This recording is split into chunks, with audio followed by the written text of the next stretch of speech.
Al-Umur Syekh Al-Hakim At-Tirmizi dikisahkan, suatu ketika iblis sang musuh Allah mendatangi para nabi dan berbicara dengan mereka. Ia mendatangi semua nabi, mulai dari Nabi Nuh sampai Nabi Isa ibnu Maryam, serta kepada nabi-nabi yang hidup di antara keduanya. Suatu ketika iblis menemui Nabi Yahya alaihi salam.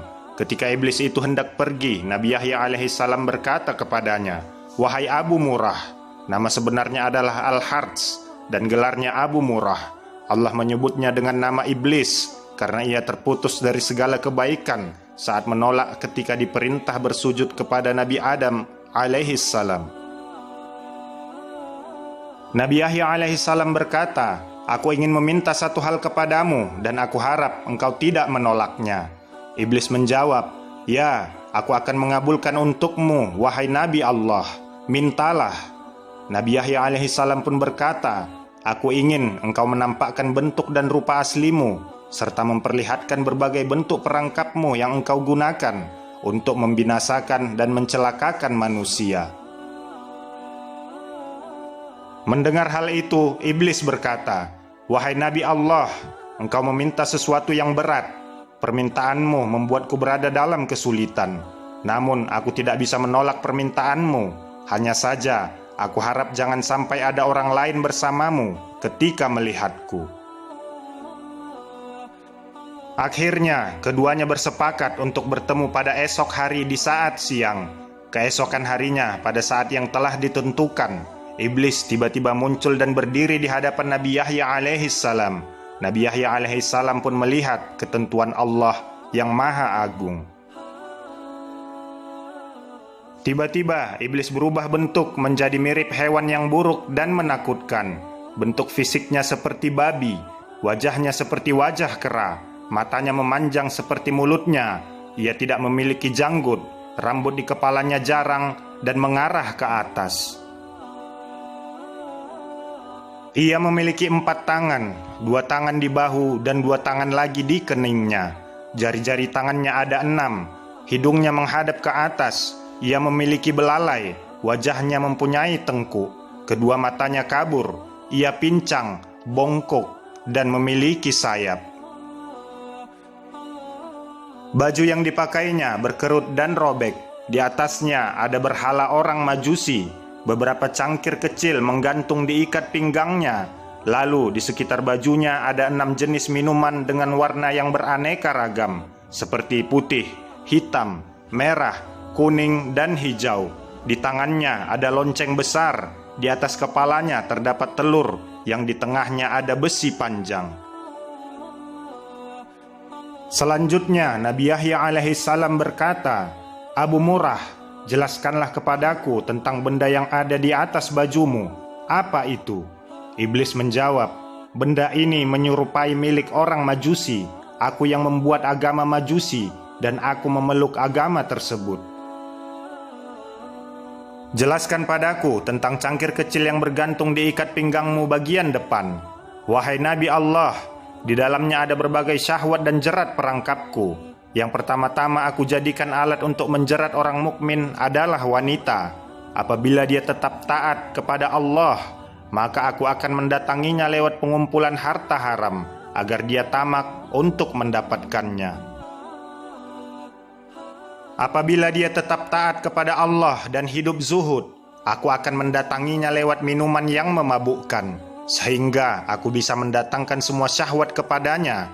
Aku memastikan ada sebagian perangkapku itu yang memperdaya orang mukmin, meski dia termasuk manusia yang paling warok." Nabi Yahya alaihi salam bertanya lagi, "Apa bentuk jerat tersebut?"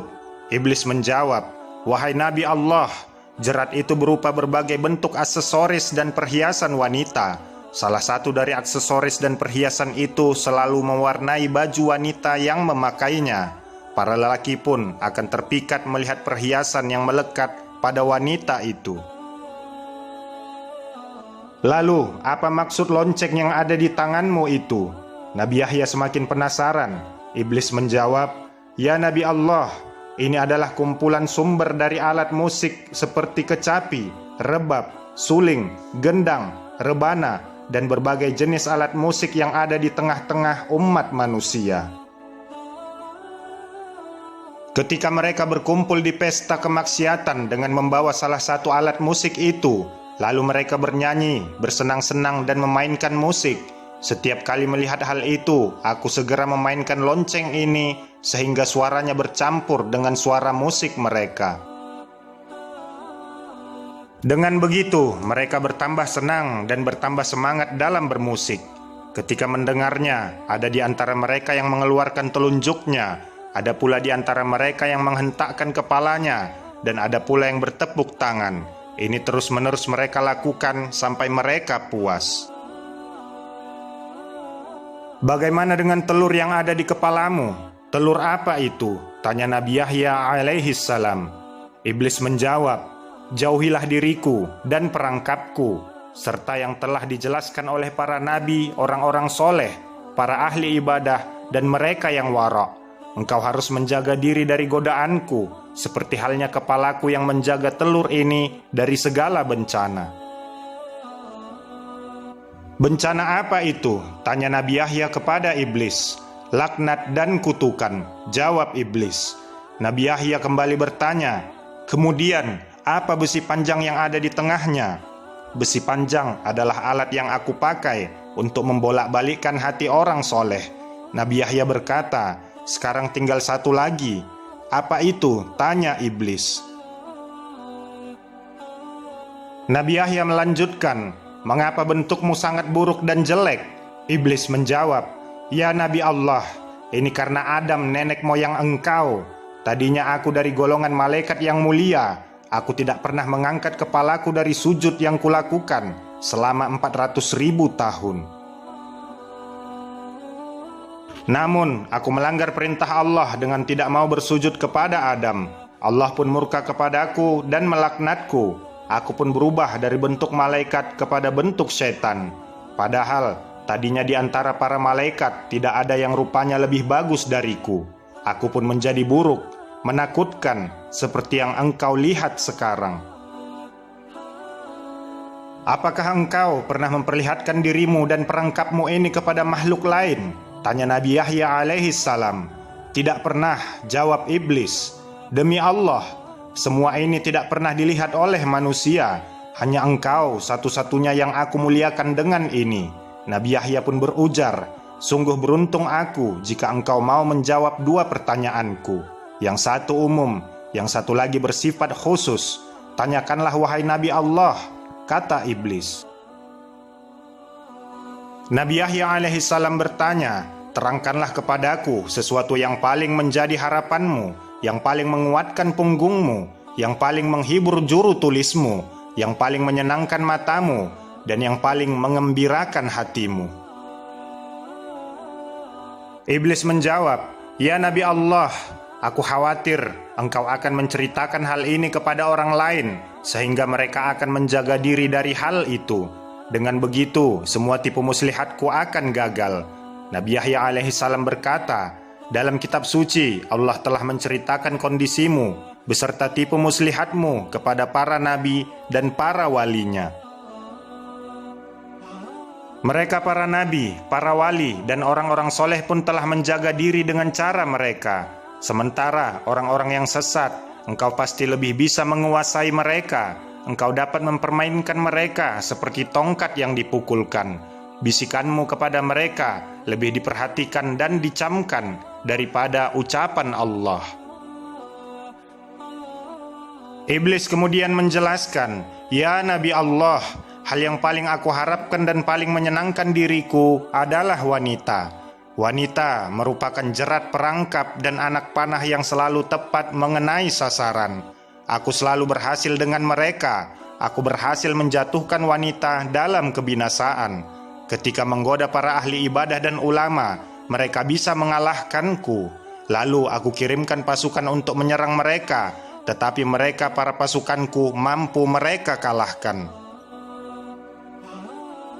Pada saat demikian, aku ingat dengan wanita, sehingga diriku menjadi tenang, amarahku menjadi reda, emosiku lenyap, jiwaku menjadi tenang, dan kekuatanku menjadi bertambah.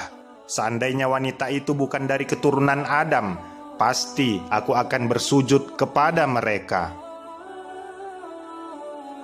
Mereka para wanita adalah maduku, jimat mereka ada padaku. Setiap mereka memiliki kebutuhan, maka aku berusaha membantu mereka untuk memenuhi kebutuhannya. Hal itu kulakukan karena mereka adalah harapanku, sandaranku, gantunganku, orang kepercayaanku, dan pembantuku. Masya Allah, dari pertemuan dan dialog antara Nabi Yahya alaihissalam dengan iblis sang musuh Allah, kita bisa mendapatkan banyak hikmah dan pelajaran penting untuk membentengi diri kita dari jerat dan perangkap iblis. Semoga kita termasuk ke dalam golongan orang-orang soleh, serta mendapatkan syafaat dari baginda Nabi Muhammad sallallahu alaihi wasallam.